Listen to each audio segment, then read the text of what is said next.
సంతోషం ఉంది, కానీ మా మహిళలకు మాత్రం చాలా ఇబ్బందిగా గురి పడుతున్నారు.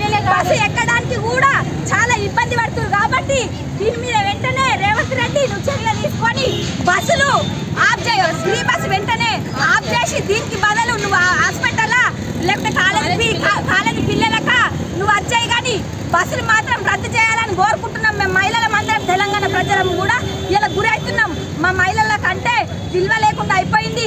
మా మహిళలకు రక్షణ కలిగి నువ్వు 1 కోటి మందికి కోటీశ్వరులు చేస్తుంటున్నావు రేవంత్ రెడ్డి. నువ్వు కోటీశ్వరులు చేయవు. ఇవాళ మాకు రోడ్డు మీద తెచ్చే పరిస్థితి తెచ్చినావు రేవంత్ రెడ్డి. ఖబర్దార్, ఇది మాత్రం చెప్తున్నా. నువ్వు కోటీశ్వరులు చేయకుండా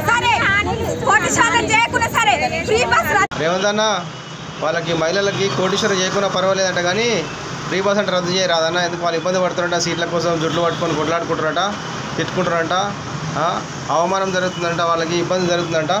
కాబట్టి తొందరగా బంద్ చేయన్న రేవంత్ అన్న. అట్లా బంద్ చేసే ఏంటంటే ఆటో కార్మికులన్న హాయిగా బతారన్న. ఇప్పటి వరకు 159 మంది ఆటో కార్మికులు చచ్చిపోయారన్న. కాబట్టి తొందరగా మహిళల కోరికను తప్పకుండా నెరవేరుస్తామని కోరుతూ రేవంత్ అన్నకు ఒకసారి విజ్ఞప్తి చేస్తున్నా.